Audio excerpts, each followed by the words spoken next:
Good morning. It's time to wake up, y'all. You're listening to the Armchair Quarterback Show. We're here weekdays on CBS Radio, YouTube Live, 8 a.m. Eastern, 7 Central, 5 Pacific. The Armchair Quarterback Show, your first choice for Southern sports talk. Good morning, Mr. Sean O'Toole. Good morning, Mac McGee. I don't know much, but if you're Steve Ballmer, you got some buyer's remorse this morning because you traded away all your picks until 2027. You ain't got nothing to show for it but a 7-8 playoff record, and the front office tanked to play the team that's beating the brakes off you at home 2-0. Get it together, Clippers. You're in trouble. Hi, I'm Mac McGee, and I don't know much, but I know one thing. Nashville's overtime loss last night sucked, but it felt kind of good to not go to double overtime. I thought for sure that's where we were headed after the last couple of games. You're listening to the Armchair Quarterbacks. If Captain Hook was moonlighting as a handyman, he might replace his hook with what tool? A hammer. Try again. A penis. Tell me the age a kid is too old to sleep with a what he said? I'm sorry. I swear I'm sorry. That just came out. I don't even know where that came from. I was reading the question and then I said, what? I'm sorry. Okay. Good morning. That thing cut short for some reason. I'm not 100% sure why, but how the hell are you, Mr. Sean O'Toole? I am fantastic. It was a great win yesterday in Boston for the Braves, and that PREDS loss kind of took some steam out of my sails. The NBA basketball was great yesterday. My concern about the PREDS was how they were going to get shots on goal, and that was kind of borne out last night. 23 shots in what ended up being 66 minutes of hockey. You're just going to have to put more on. You're going to have to put more on that goaltender than that. Carolina's going to get chances. Their third and fourth lines are so significantly better than Nashville's third and fourth lines that you're just going to have to make some chances. And, when they took that penalty that made it 4-on-4, I was like, and it didn't take long. They were put out of their misery pretty quick. So, and by the way, no, I have to say something. No deal, Brian. Brian's trying to get me to pull for the Panthers, and he'll pull for the Predators. I don't need you pulling for the Predators. I'm not pulling against the Lightning just so you can get your way. No deal. Deal's off, Brian. I saw that comment. I was like, what? I was like, I'm not pulling against the Lightning. I'm not necessarily pulling against the Panthers per se, but if I'm picking between the two, I've got to pick Tampa. They're much closer to me than the Florida Panthers. And I have a rule in my book. I pretty much tried to pull against anything from Miami. I mean, come on. The Dolphins, if they'll go back to the original jerseys, I'm back in. But anything else from Miami, I could care less about. Anyways, Panthers and Lightning had a big game tonight as well. Yet, Sean, I thought Nashville was going to steal one, and then that incredible goal with what was there, about 8 or 9 minutes left in the third period, where he slid around. I call it a hook goal. I don't know what the legal term is. It's a wraparound. It's called a wraparound goal. Wraparound. Yeah. I don't like to use that term because it makes you think of other wraparound, reach around, whatever you want to call that thing. Knock it off. Woo! Too early for that. But I saw that. I was like, oh my God. I mean, it was incredible. But all I could think of was that would have been a good time to put your forearm into his chest and throw him into oblivion before he got to that point. But an incredible goal there. And then they just missed out on opportunities. And it's like you said, it's difficult to get the W when you're not getting many shots on goal against a Carolina Hurricane team that is phenomenal. I will say this, though. Nashville's playing with house money at this point. No one thought that they were going to be this deep and this close to beating one of the better teams in hockey. Right. The two most uneven matchups, or at least predicted to be lopsided matchups in the first round, were laughably supposed to be Edmonton, Winnipeg, which, Winnipeg swept Edmonton. We don't need to get into that. That was great for me. And Carolina, Nashville, which most people thought would be Carolina in 4 or 5. Nashville's already taken them further. I mean, just by benefit of adding up all the extra hockey that Carolina's had to play in these overtimes, Nashville's already taken them a lot further than I think anybody expected. And look, Nashville, Bridgestone Arena is a tough place for opposing players to play. You ask any player in the NHL who's ever been interviewed about playing there, the fans are loud, they're very energetic, they've got a lot of very creative, audio stuff going on, and a lot of things they'll shout at the players. That's a difficult place to play. So game 6 is not a fait accompli. The Canes are going to have to earn it. Nashville has made a good accounting of themselves. I think it's that was a game 7 to be perfectly honest with you. I think it's probably going 7 also. I know I'm not the hockey aficionado that you are, but I had the feeling of the series feels like to me it's going to be decided in Carolina. If you can get it to a game 7, then it really comes down to, can the puck bounce your way? Can something stupid happen? Can you get a dribbler in? Can you get something happen that that typically doesn't happen, like a deflection off your own man kind of goal? Anything could change this series. If they can get that W, it should be a lot of fun. And I'll tell you what, I've already really enjoyed beginning of the NHL Plus. I know a couple of the series have been duds, but the ones that haven't been, the Tampa Bay series, the Nashville series, the Islanders Penn series, it's been great hockey so far. Yeah, it really has. Even the surprises, like the Jets just, completely destroying the Edmonton Oilers, who were a lot of national people's picks to at least go to the North Division final against Toronto. It's been very, very intriguing so far, to say the least. I had kind of thought Florida Tampa Bay might be the best series in the first round. I think when all said and done, that'll end up still being the case, because that series has just been, really, really hotly contested, and those teams do not like each other at all. But it's been a great first round, and I'm always a huge fan of the NHL playoffs. The first round of the NBA has been good as well too. I know we'll talk about it later, and I'll tell you what, that's a huge game tonight, because all joking aside, if Tampa drops that, they're going to go to a game 7 back in Miami. Yep. Right, exactly. That BB&T. You don't want to be the road team in a game 7, no matter what the sport Ever. is. I know hockey doesn't tend to have the home court advantage that other sports do, because it's such a fast moving sport, but you still get the adrenaline rush from your fans. And so, I feel like Tampa needs to close this out tonight. If not, that game 7, just like what we just talked about with the Preds in the Carolina series, it's anybody's game once you get it back to Miami. And then tonight, I also believe that the Islanders want to close out. They don't want to go to game 7 in Pittsburgh. Are you kidding me? No way.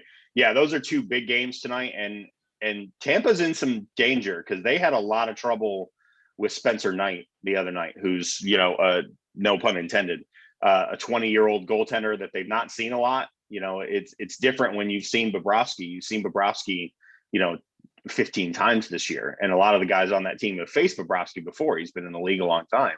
This young kid that put him, on his back the other night, stopped 36 out of 37 shots. They haven't seen him much, so they don't know where he's strong, where he's weak. They don't have a lot of video on him. They need to win this game tonight, because if you're facing down a young rookie goaltender, even though it's on the road, that's just, it's winner take all. It's one game that defines your whole season. So yeah, Tampa and the Islanders. I'm pulling for the Islanders. They've been one of my, Trotzy and one of my favorite teams to watch, because they just play such a throwback style, very defensive, hit a lot. And lots of back checking. Crosby, let's be honest. Screw the Penguins. Well, yeah, it's. I don't like the Penguins. Period. I admire on the Penguins. I hate the Penguins. I respect Sidney Crosby, but I don't like him. So I'm with you there. Vegas, Minnesota tonight. Not a lot of eyeballs will be on that because it's going to be on so late. But Minnesota's got a chance to make that a series. I still think Vegas is going to win it. But that was a gutsy win that they got in game 5 to push it to this. So we'll see what happens. The Vegas is another team that I despise, and it's because they were allowed to basically cherry pick all the other teams, and they got into the finals the very first year. And I just don't like that. I don't like that about the NHL. I don't like when they do. I don't think they should do that. I think you should have to build your way in, right? Yep. I get why they do it, because they're trying to instill an instant fan base of winning, but I don't think it's fair to the other clubs. So I'm sure they're going to do the same damn thing with Seattle, and I'm not going to like them either. Just they're going to have to rebuild and have a team that is truly theirs before I can have any kind of forgiveness as far as that goes. But anyways, let's go ahead and switch gears a little bit. Major League Baseball, we got some NFL to talk about too here in a second. I can't wait to get into that. But Major League Baseball real quick, the Atlanta Braves beat Boston 3-1. Big outing by Charlie Morton. He's looking more like the guy that Atlanta paid for, which I knew he would. I said this at the beginning of the year. He's always a slow starter. He did it in Tampa. I don't know what it is about him, but he always seems kind of lethargic. It takes him a while to get going. And I suspect that, especially when we get to the second half of the season, that you'll see more outings like this than what we saw before. But the big news last night is a possible dislocation of the finger by Marcell Ozuna. They don't know how long he'll be out. He's going to be flown back to Atlanta today. He was sliding into third base, and his non-throwing hand, it looked like the finger was dislocated. Yeah. They're hoping for. You immediately go 8 weeks. I'm like, man, Sean O'Toole is not a doctor, but he does play one on Twitter from time to time. But I was like, that was a text message. That wasn't on Twitter. I was like, 8 weeks. Where the hell is he getting 8 weeks from? But they're hoping he doesn't have to go on the IL. I think he will, because by the time you get him back, long story short, by the time, the best case scenario would be for him to meet up with the team, I guess maybe in New York on Friday, but I don't see it. So I think he will go to the IL, if nothing else for the minimum 10 days, but you hate to see it because he was finally starting to hit the ball in the screws. I'd been saying this about Ozuna for a couple of weeks now. He was hitting him hard. He was just hitting him right into the shift. And eventually that's going to start falling your way. So you hate seeing that, but going forward, they're obviously not going to have him tonight, and I don't think they'll have him for the Mets series. There's a couple of different ways they could go tonight. I think they'll probably put Adrian's out and left and just call it a day. Yep. If he goes to the IL, you pose this question: could they bring up Drew Waters? They could, but I wonder if they might go with someone like Arcia or someone like that who's been hitting the ball a little harder and won't, because I just don't know if they're convinced Drew Waters is ready yet. Yeah, I don't want to step on the toes of Braves country. I keep forgetting about Arcia because they traded for him, and he hasn't even taken a tour in Truist Park yet. You know, he was immediately signed to the alternate site and then reported to Gwinnett, and he's been 8 home runs already. Right. He's been ripping the cover off the ball. I had completely forgotten about him because I expected when they acquired him that he would be part of the major league roster. For whatever reason, he hasn't been. And I think it's been because Adrian's has been serviceable and they trust Heredia in center field and he's hit decent, and they don't want to do anything with, Panda. So their hands are kind of, as far as the 40-man goes, their hands are tied. I think they were waiting for, something to shake loose, or having to send somebody down and not needing a pitcher to replace the pitcher, which has been most of what's happened. They've had to recall pitchers when they've had to send guys down, like Jacob Webb, because he almost killed a guy on national TV. As far as the Charlie Morton thing goes, just to back up to that really quick, I didn't get to mention it on Saturday in the payoff pitch, but he was someone I wanted to do a dive on, and we just didn't have time. His advanced numbers, especially the spin rate on his breaking stuff, had been as good as it had always been. It was really just that he was getting behind and finding himself in a lot of hitters counts and having these 1 inning blow-ups where his fastball was just getting mashed. And I figured it would turn around sooner or later. His last start was very promising against the Mets.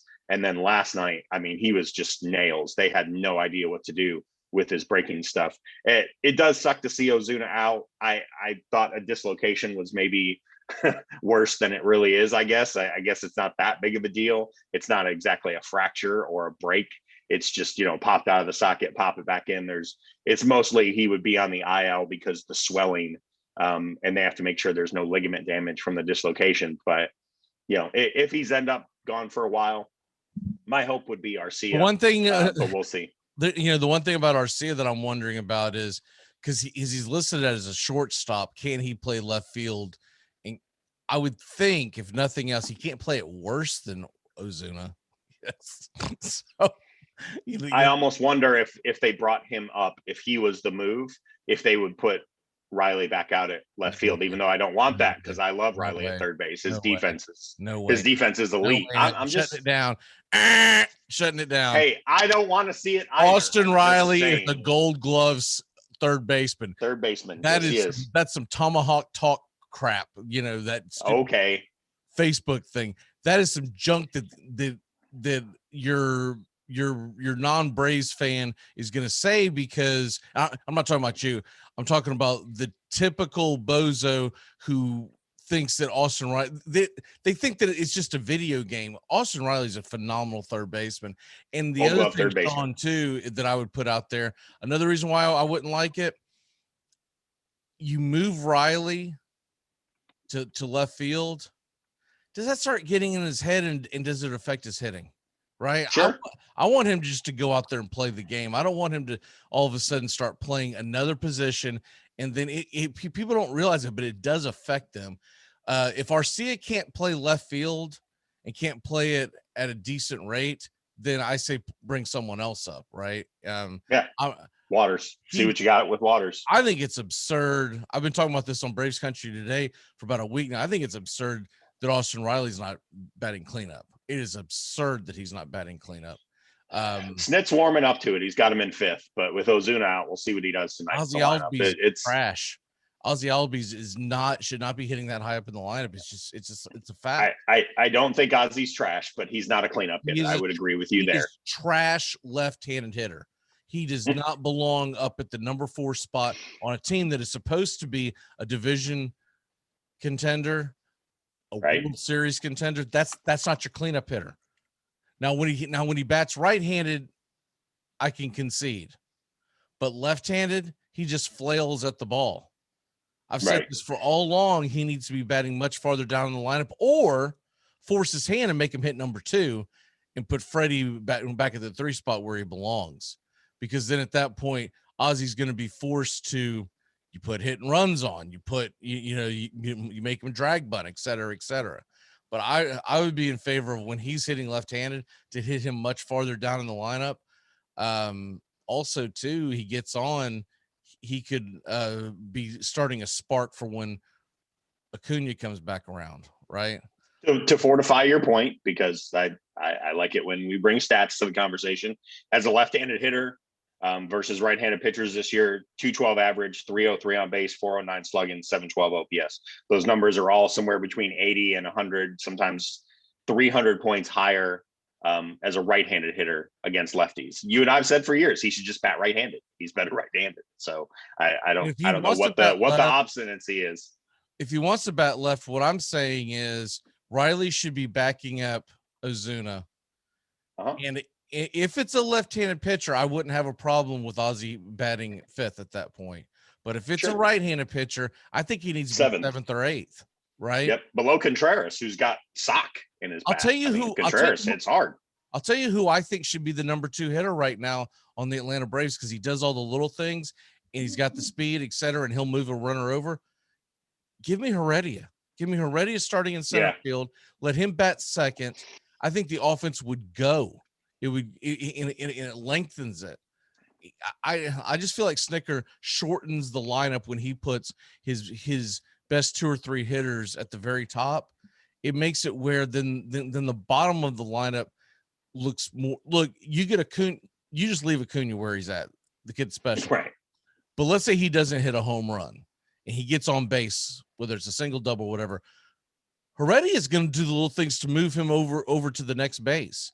He just is. And then Freddie's set up. And then when Ozuna's healthy, Ozuna's that threat that you want. I still think Ozuna should be hitting behind Freddie, even though he hasn't been hitting that great. I still think the threat of Ozuna is what you want, and then Riley and so on and so forth. But anyways, I will say this about the Red Sox. I was glad that we got a win, because I was deathly fearful we would get swept in this series. Because as well as he's pitched the past couple of days, Smiley goes today, and soft tossing lefty in Fenway smells like a loss to me. It really does. And he's going up against Pivetta, and Pivetta, for people who only remember him in Philly, dude, that dude's been a monster. I mean, he's a much different pitcher in Boston. Yeah, much different pitcher in Boston. What a steal! They got him from Brandon Workman last year. Yeah, for nothing. And now Workman, for nothing. And now Workman's not even in Philly. It's just he's not. He's 5-0 with the 3.59 ERA. I've seen 2 of Pivetta's starts.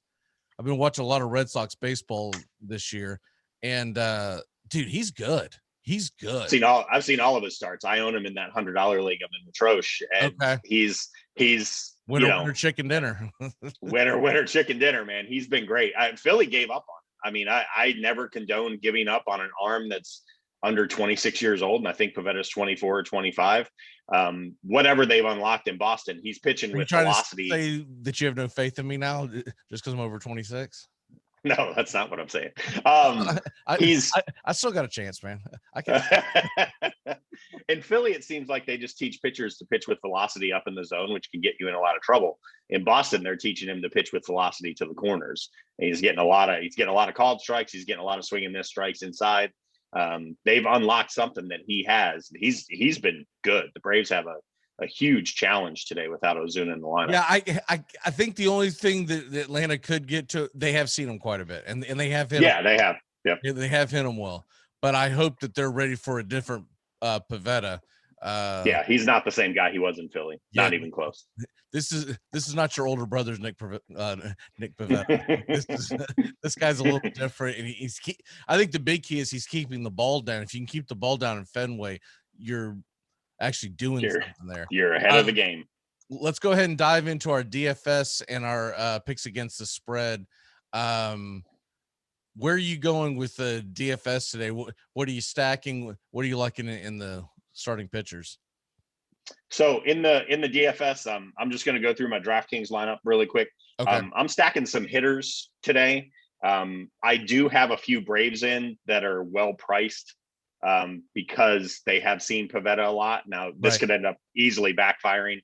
But Dansby Swanson is very, very inexpensive on DraftKings. He's only 3,600. I like the way Riley's only 4,000, man. That's it. Yeah, Riley's only 4,000. I passed on him for somebody who has a better matchup, but I'll get to that in a minute. He was one, and then I stacked Contreras with him because they were value plays. Johnny Cueto at Arizona. Arizona, for people that haven't been paying attention, has really been struggling lately. They got Carson Kelly back on Monday, but they have had a really tough time hitting the ball as of late. They're in the bottom 3 in the league in batting average and on-base percentage in the last 14 days. And Cueto is, a veteran pitcher who's going to, throw strikes and force them to put the ball in play. He was really inexpensive. And then grab all the Reds you can if they're not too overpriced because, against Joe Ross in Washington, it's muggy in the Midwest and on the East Coast right now. So, it's hot. So the ball's going to travel a little bit. If you can get Castellanos and Winker, maybe even Suarez, those are all good plays as well. So those are guys I'm kind of taking a look at. As far as the ATS of the day, the one that really has my attention is the Grizzlies Jazz over under. It's currently at 218.5. Game 1, I would like to remind everyone, was 112-109, which is 221 points. And Donovan Mitchell did not play in that game. I struggle to see a scenario where this over doesn't hit. So the over in Grizzlies Jazz at 218.5, I really like that one today. All right, on my DFS, I like Stroman. He's only 9,200. He's going up against a Colorado Rocky offense in New York that I think he should do very well. And everyone knows I'm not a Stroman fan because he's kind of a bozo. But do rag and all, I'm pushing my chips in. I also liked Cueto. I thought that was a really good value. Couple of the other guys that I'll just scan over really quick. Pablo Sandoval's only 3,800. He's going to be in the starting lineup, so I put him at my first base. He's going to be batting lefty against Pivetta. I think he'll get a hit or two. and I already mentioned Riley. And then Heredia. I'm assuming Heredia will be starting. You'd have to double check that before it goes. He's 2,800. So if you're looking to get other offense elsewhere, I went Heredia with 2,800 and Talkman from San Francisco. That's why I got the hat on today. That's a good one. He's 3,600, and so that allowed me to get Ozuna. I was not Ozuna. Let's go. Push your chips in on Ozuna. He's not even in the city. Ronald Acuna Jr.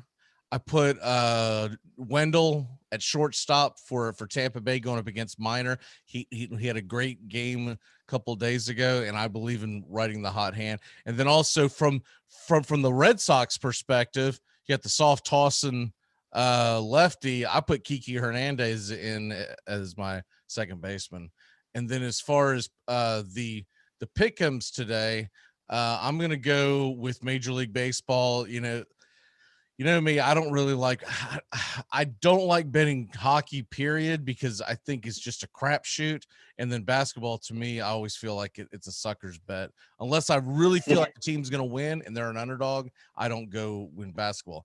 So in baseball, there were a couple of ones that I like. And pretty much my rule is I try not to give you advice on anyone who's over minus 150, because then you're not getting a lot of money back. Stroman's minus 140 today at home against the Rockies. I'll take it. So that is my pick. The other interesting one, which is kind of what you brought up at the beginning, was Cueto's minus 113, but he is in Arizona, and so the ball does funny things there. Let's go ahead and take a quick break, Sean, because when we come back, the National Football League, we're going to talk about what ESPN's talking about, because we want to know why ESPN is so damn obsessed with what they're talking about. We'll explain when we come back here in a flash here on the Armchair Quarterbacks. You're listening to Sean O'Toole and Mac McGee on the Armchair Quarterbacks, CBS Sports Radio and YouTube Live. Find us today. You're very lucky that you're with somebody as resilient as Frank Reynolds. You tried to off yourself 2 times in the last 24 hours, Frank. Here in St. Augustine, Top Gun Supply is the friendly gun shop. Top Gun Supply stocks a wide range of firearms. They buy and sell used guns. Top Gun Supply at 525 State Road 16 in St. Augustine. The friendly gun shop, a proud sponsor of the Armchair Quarterbacks. ACC football covered like no other here on the Armchair Quarterback. Against the blitz, touchdown, Florida State. Rock Preston scores the touchdown, and now it's Bowden's decision, and he sends Mowry onto the field right away. Danny Cannell is the holder. Mowry ties it. This game is over. A 31-31 tie. A 31-31 tie. A deep throw by Lawrence, a lot of contact. Justin Ross broke free from it. He's down in the end zone. Touchdown, Clemson. Justin Ross, a freshman wide receiver, big, rangy, and Trevor Lawrence knows. Throw it up against that single coverage. Give him a chance to make a play on a 50-50 ball. If you're a fan of the ACC, pull up an armchair. You're home. What the hell's going on out here? Everybody grab it out there. Nobody touch it. Just grab it, everybody. Grab. Nobody touch it. You're riding Morning Shotgun with the Armchair Quarterbacks. We're here weekdays. Your first choice for sports talk here on the First Coast. Listen in your office, in your car, or even your neighborhood bar. You can listen with your whole family. You are. Hey, Jacksonville, winter is the perfect time to start planning for your healthy, pest-free spring lawn with True Green, America's #1 lawn care company. True Green's science-based approach and local expertise will help give your lawn the year-round care it needs to be thick and weed-free. Go to truegreen.com/radio to save 50% on your first service. Just call 866-946-5956 or go to truegreen.com/radio today and get a lawn to be proud of. Geico knows there are many reasons why you ride. From the exciting adventure of the daily commute to the peace of mind that Geico always has your back with 24/7 access to claim service and legendary customer service. But Pamela Mund had one reason in particular. My skin is extremely averse to most fabrics, except for the soft, buttery feeling of leather. Thankfully, I found my clan of leather lovers in the biking community. It's been life-changing. Geico Motorcycle. 15 minutes could save you 15% or more. I'm Amy Lawrence, and I'm up late, always, after hours, hanging out with you on CBS Sports Radio. Check it out, 2 a.m. Eastern, 11 p.m. Pacific. We're crab people now. We're crab people now? Yes. 'Cause if it's got wheels, if it's got a pedal, I can punch with a four on the floor. Made of American steel. Welcome back here to the Armchair Quarterback, CBS Sports Radio, YouTube Live. And from my understanding, we're on a couple of affiliates this morning that are not CBS Sports. So my apologies. My apologies for this next segment too, if it's what I think, if it's what I think we're on. Okay, Sean. ESPN's obsession with TEBOW and Aaron Rodgers. Look, I'm a firm believer. If these two stories weren't being pushed, the ESPN nobody would care. The ESPN studios would be dark right now. Like they just unplug and go home. And they're making a big deal about TEBOW, who, by the way, is like the 6th tight end on a roster of 90 guys. Okay. Right. We don't even know he'll make the roster. But if he does, I'd be willing to bet it's because he earned it. I can't imagine Urban Meyer is going to put that's the hill he's going to die on, right? Mm-hmm. You're going to have this 34-year-old tight end, by God. He won me a conference championship back in 2007. But so it's not going to happen. Right. If he makes it, it's because he is bringing something to the table.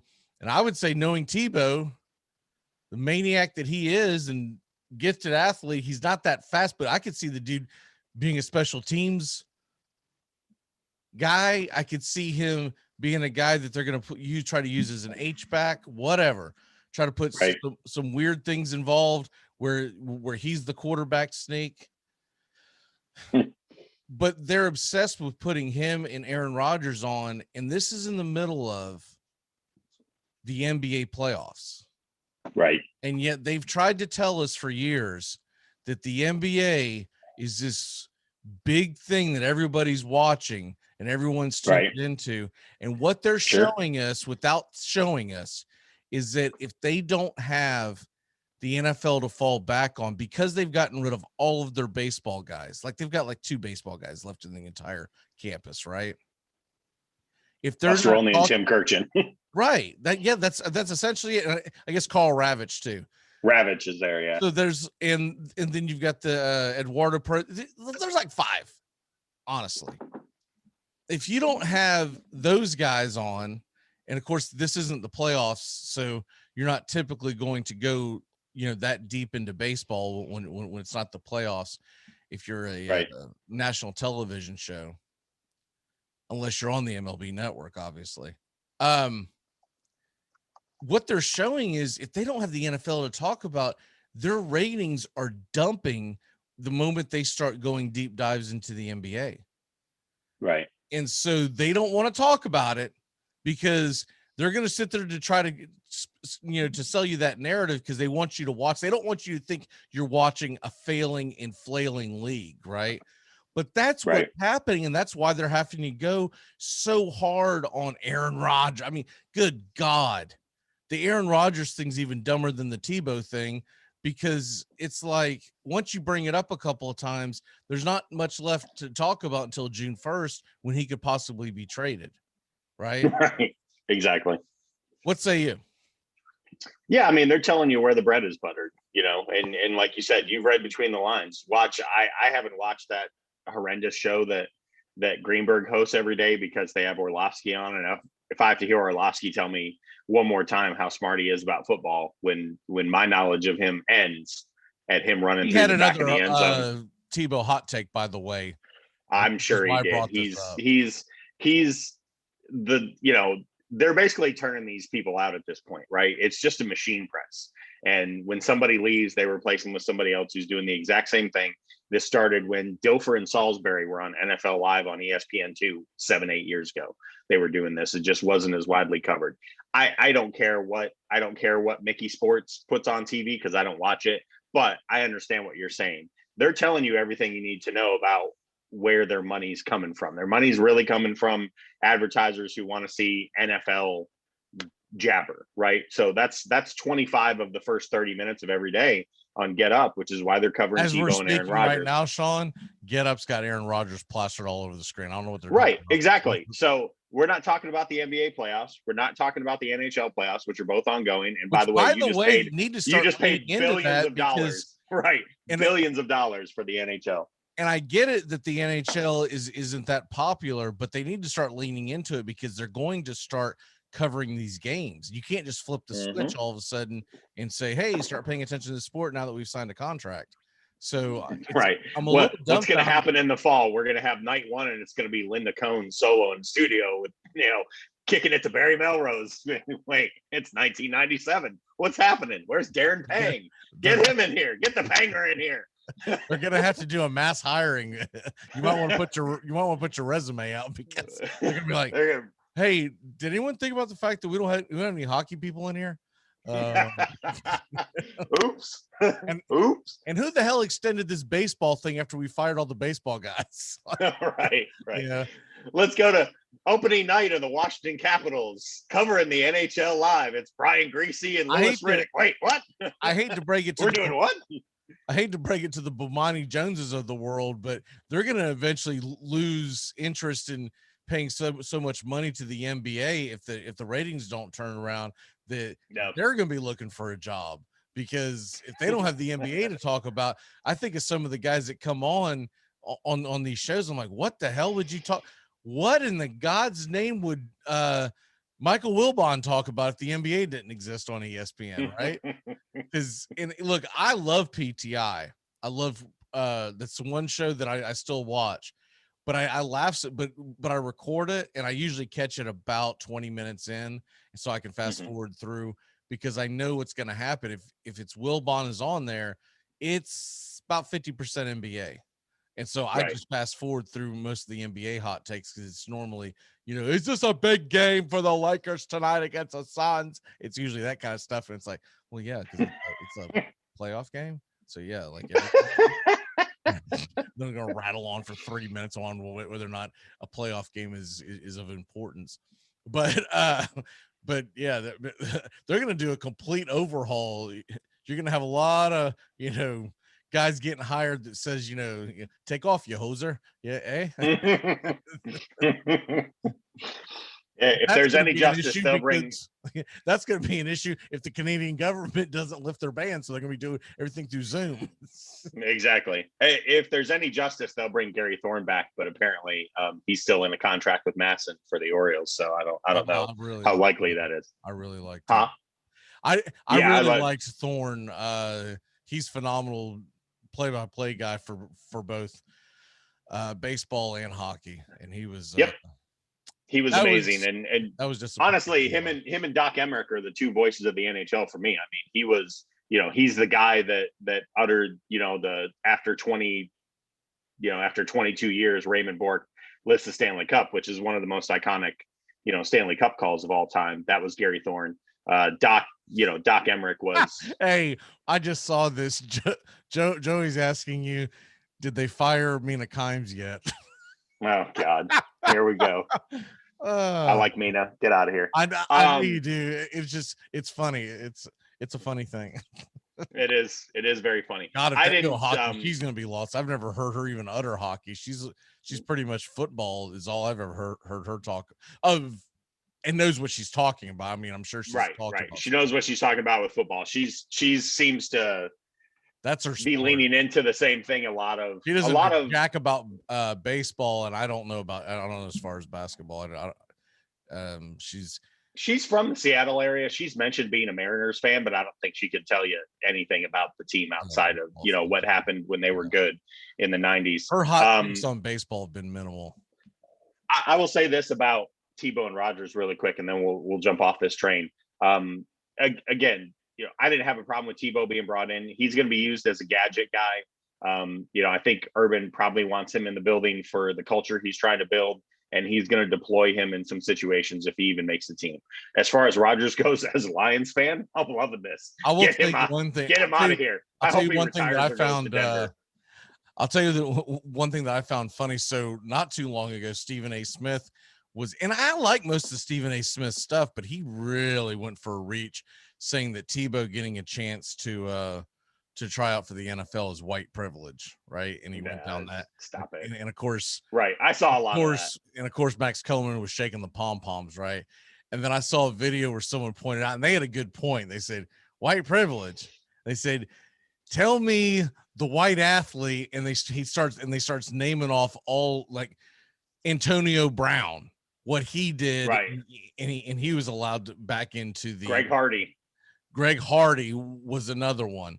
Obviously Deshaun Watson. Yeah, that's the thing. They don't even cover this Deshaun Watson scandal. It's been real quiet. Like, I don't see it anywhere.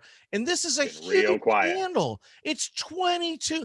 You're getting about as much coverage on Deshaun Watson and his sex scandal as you're getting on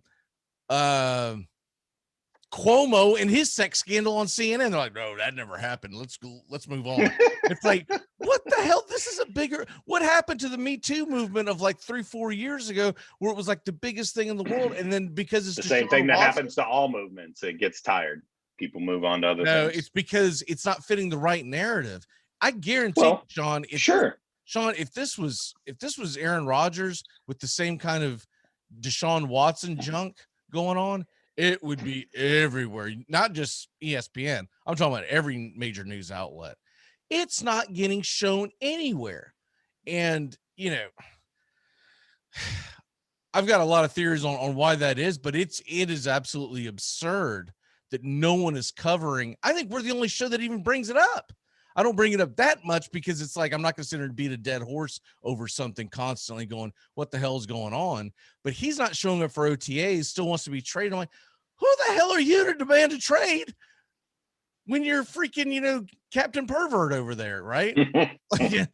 Yeah, 22 civil lawsuits hanging over your head, right? Be happy you've got a damn contract that you've already signed, because if you didn't, you would be taking a major discounted. If Deshaun Watson was a free agent right now, he would have to take a major discount. He'd probably have to do a one and done kind of contract just so he get his name cleared. And the fact that he's not showing up for OTAs is just laughable. Oh, I still want to be traded. Nobody wants you because you've got this stink on you. 22. And look, every person is innocent until proven guilty. But 22, that's a problem. That's a lot of collusion. That's a lot of collusion. Yes. That's like, man, that's like what every time your boy Kaepernick gets brought up, people like the NFL owners are colluding. I'm like, there is no way all 30 teams think that this guy sucks, and it's because he took a knee. It's because he sucks. Stop it. Because at least one of them had him on his fantasy team the year before he left the game. I still talk about the famous game where they played in Chicago in the snow, and if the guy was going up against in the playoffs, if he had just not started a quarterback, he would have beat me. But he started Kaepernick got him negative points that day, and I beat him by like less than a point or two, something like that. And he was like, son of a he just starts. I've had some bad beats, but that's up there. Yeah. I mean, it wore his ass out. I mean, I was constantly joking with him that I was going to find a Kaepernick jersey and send it to him, and he was like, anyways, that's funny. But yeah, 22. At least one of them. I think one of them would have cracked by now if it was some kind of a collusion. You would think so, or multiple. Right. Anyways. He's got some damn nerve is all I gotta say is to not show up. I think it's more the fact that he's doesn't want to have to answer questions from the press. You're gonna have to do it at some point. At some point, someone's gonna stick a mic in your face whether it's today and you get it over with, or B, you wait until July when you have to come to camp. And if you're still holding out, the hell's stopping the Texans saying, all right, dude, just stay out. You just won't get paid.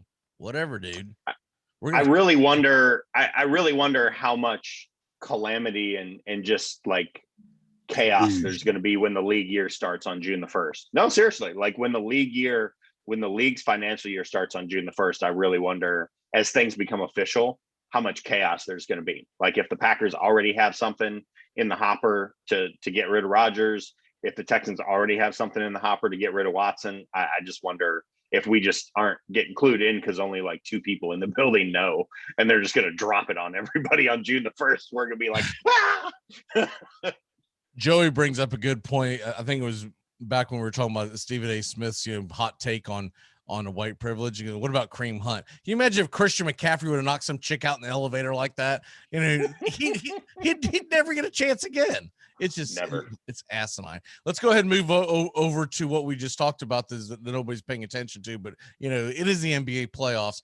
By the way, today, real quick, I do want people to realize we're in the middle of the conference championships for baseball, and you're going to have that available to you on the Plus and all that kind of stuff. It starts at 10:30 today. The Gators are playing. I just had it in front of me. Where is it? Gators 10:30 this morning. Number 13 versus number 8 Mississippi State, and then Bama's playing Tennessee. Georgia is playing number 1 Arkansas, and a good one tonight. Ole Miss and Vanderbilt in the ACC. Florida State is playing Duke at 11. Notre Dame, Virginia Tech, and Georgia Tech, Clemson. I'm trying to see if there's any big major showdowns across other conferences, but I don't really see one, so we'll go ahead and move on from that. But the playoffs begin next weekend. Monday will be the selection show. It's always on Memorial Day that they do the selection show. So NBA playoffs. Don't worry, we're not going to do a deep dive on college baseball. We're not going to. Sean, what's your take on the Michigan State bullpen rifling through papers? You son of a why you couldn't have given me something. I think Mateen Cleaves is pretty good. Wait, what? Does Kirk Cousins have any eligibility? He's got a hell of an arm coming out of the pen. All right, NBA playoffs last night to get people caught up. By the way, real quick, NHL, in case you missed it, Toronto beat Montreal, taking a 3-1 lead, and then Nashville beat Carolina. Carolina beat Nashville, taking a 3-1 lead. In the 3-2 league, excuse me. In the NBA last night, this Celtics series isn't going to be a series. The Nets won again, 130-108. This is the first time I've never watched the Celtics playoff games because I have no desire to watch. First of all, I cannot watch that Brooklyn net floor. It is so drab and depressing, gray tones, and just it's like, would someone take a freaking scrub brush and clean that damn thing? So it's depressing to begin with, and then I know that Boston has no shot in hell of winning these games. I wasn't that into the playoffs last year, but I did watch some Celtic games. I have not watched any of the Celtics Nets. I flipped over to check the score last night. I actually waited till the game was over and fast forward all the way till about 5 minutes left to see what the score was. I was like, well, this thing was a blowout, so who the hell's the point of paying attention to this? But I've been more into the Lakers Phoenix. Lakers beat Phoenix last night, 109-102. And then you alluded to it. Dallas 127-121 winners over the Clippers. They're heading back to Dallas.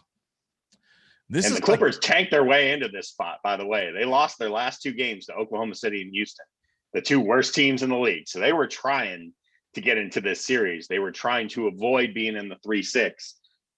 Presuming that they want to try and avoid the Lakers, right? Because most people think the Lakers are going to beat the Suns. I was hoping not, but after they won last night, going back to LA, it feels like we're going to have another Chris Paul. I think this is going to be a no-show in the playoffs. I think it's going to be a long series. I fully expected the Lakers to show up and win last night, but I think Phoenix is going to take one of them. I think this is going to be a long series. I don't think I don't think it's a foregone conclusion that the Lakers are going to skip to Malou. I think I don't know. Maybe I just got my Chris Paul glasses on. I am pulling for him. I think the guy gets incredibly dissed for no reason. This guy, wherever he goes, his teams win. Even when they bellyache and bitch and moan to, that's what Harden did. He bitched and moaned until he can go play with KD, right? Right. Yep. And he essentially did the same thing so he could go to freaking Houston.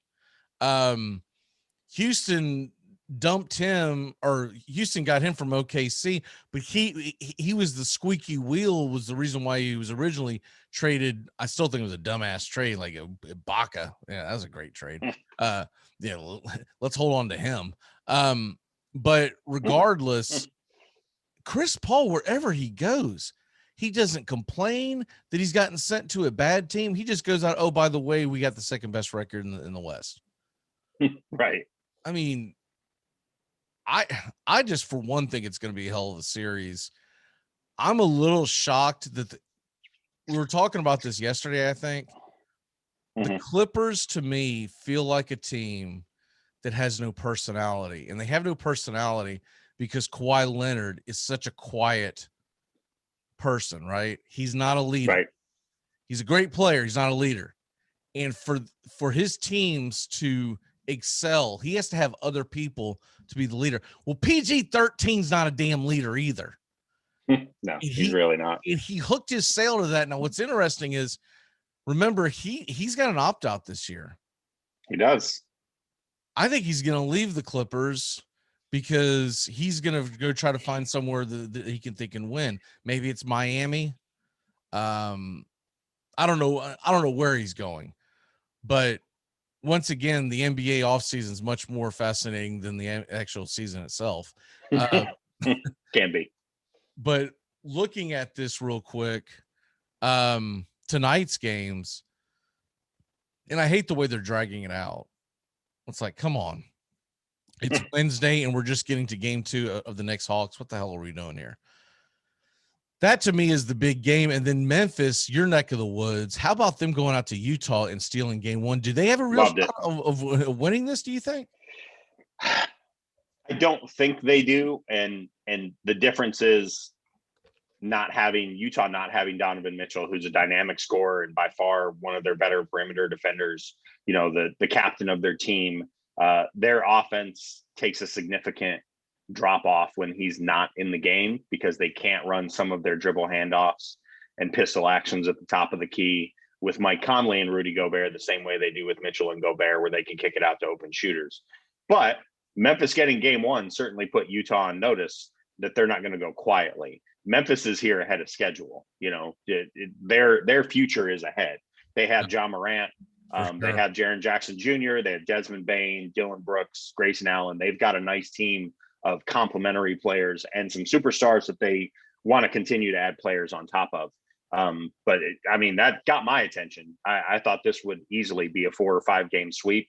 And now I think, you could be facing down a 6-game series because Memphis is that's a tough place to play. And we're letting people in the building here in Tennessee. So they're going to face a very raucous crowd when they come back to Memphis for game 3. I'm hoping to catch more of this series when it hits the weekend, because obviously, man, when they kick these things off at freaking 10, 11 o'clock, 11:30 at night. I'm doing a morning show, and I got all this prep that I do for the other things in the morning, and then it's just forget about it.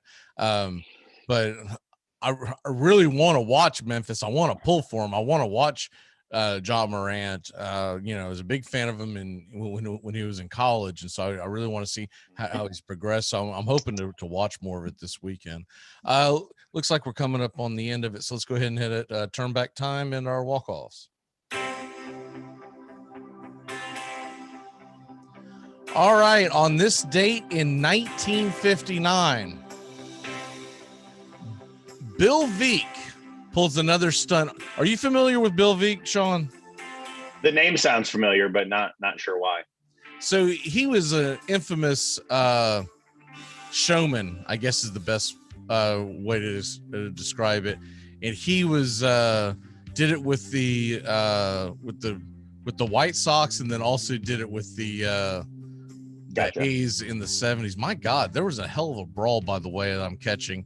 Minor league game last night. The Cubs versus FW. I don't know what FW stands for.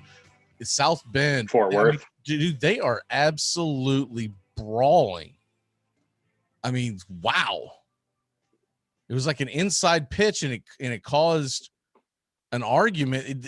The dude didn't even get hit. And next thing you know, wow. Sorry, that sidetracked me. I'll try to pull that video up and share it to the page here. I mean, it is an absolute brawl. It's not like pushing, I'm gonna get you. It's an absolute brawl, melee. But anyways, Bill Veeck was constantly doing things to try to get fans in the stands. He infamously sent a 3'6" midget to the plate and told him not to swing. And of course, he got walked because he couldn't hit the strike zone. Right. They immediately pulled him out for a pinch runner because he was he's 3 foot tall. He could barely run. It's not what you want. But anyways, what he did in 1959, he pulled a stunt. This is at the beginning of the UFO craze.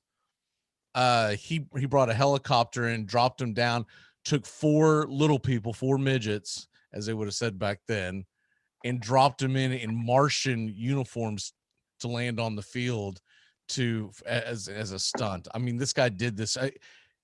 Someone needs to do a book on Bill Veeck and all the stunts that he pulled in Oakland and with the Chicago White Sox. Also on this date so we're at the 28th anniversary. Has it really been that long? This is the infamous anniversary, Sean, of Carlos Martinez's famous home run ball that went off of Jose Canseco's head and went over the. So funny. It's hard to so believe. funny. It's been that long. Still like one of the best bloopers in the history of baseball. Birthdays. It's your birthday today. All right, I picked a off the wall one, as I try to do when I can find a good one. I can't believe he's 66 years old. That really makes me feel wow. Wesley Walker, wide receiver for the New York Jets, 66 years old. For people who don't remember him, he played for the New York Jets. He was a 2-time Pro Bowler, first team All-Pro in 78. But what I remember him the most for, the famous shootout between the Dolphins and the Jets in the late 80s, where the Dolphins and Jets, it was like 49-42 was the final. And Wesley Walker had, I think, 4 or 5 touchdown catches. Incredible ball game. Wesley Walker, one of my childhood villains. Happy 66th birthday to him. What is your walk-off today, sir? My walk-off is happy trails to Mr. Kenny Mayne, who's been a fixture. We mentioned ESPN earlier. He's been a fixture on ESPN for a long time. They elected not to renew his contract. I guess he was underwhelmed with the number. If you like to read Deadspin or read that kind of reporting, I caught it in passing kind of on social media.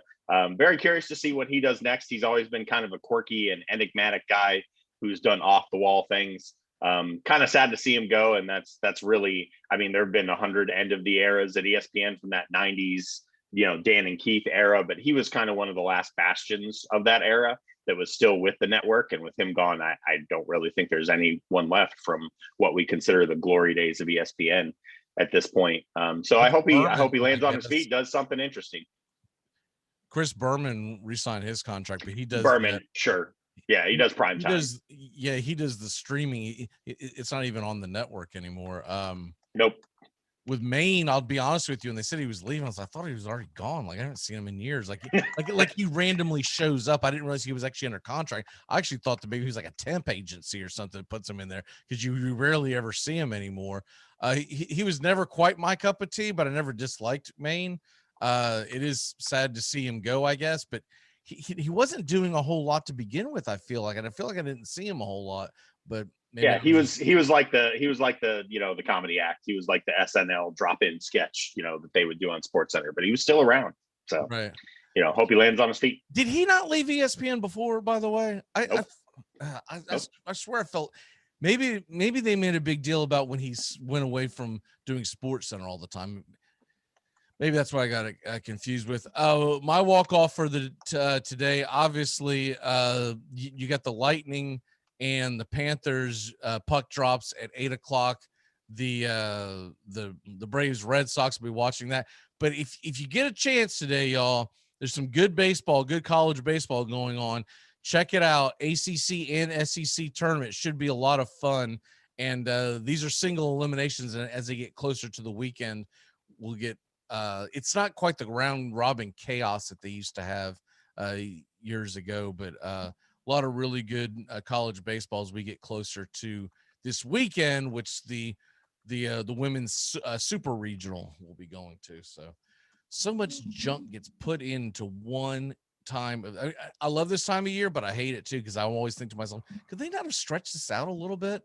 Like, why the hell are the college baseball and softball playoffs trying to compete up against the NBA and NHL playoffs, right? It's like, right. Anyways, great job, bud. We'll see you Saturday for the payoff pitch. And we'll be back tomorrow with Justin Waller. And no, I'm sorry, tomorrow's Thursday. Joey Ariola will be with us. We'll see you mañana.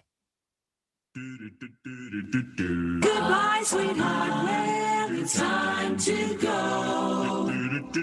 We're back tomorrow with another show. Well, unless we're fired, we'll talk to you then. Goodbye, sweetheart. Goodbye. Goodbye. Guys and gals, it's time to go. We'll see you on the next show. Same bat time, same bat channel. Thanks for listening to the Armchair Quarterbacks on these CBS Sports affiliates and catching the show on YouTube Live. We're here weekdays. Find Armchair Quarterbacks on YouTube Live today. Please subscribe and share and take us everywhere you go. The Armchair Quarterbacks, your first choice for Southern sports talk, live from the First Coast. Gonna get another cigarette, please. Can I